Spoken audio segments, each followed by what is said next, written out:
Alrighty, and that brings us to the neutron. As you can tell, I'm having a lot of fun with this new recording software. It's pretty awesome. Anywho, so the neutron. Now, the neutron is a neutral particle. They have exactly the same prefix.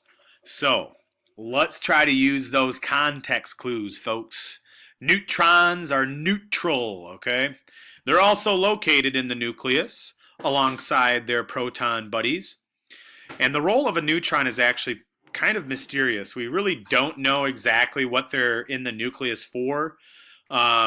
Most people or most scientists agree that they're kind of like the glue that sticks the positively charged protons together. I mean, imagine having all those positive charges. It's like the same end of a magnet. Protons don't want to be next to each other, so we need something to glue them or stick them together.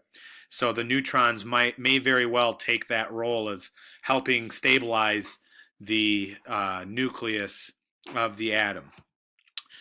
And then, of course, they also have a mass of 1 AMU. So if you're keeping track on your periodic tables, you'll notice on the bottom of any element box, there'll be the average atomic mass. If you added up all the neutrons and all the protons in an atom's nucleus, you'll get its atomic mass.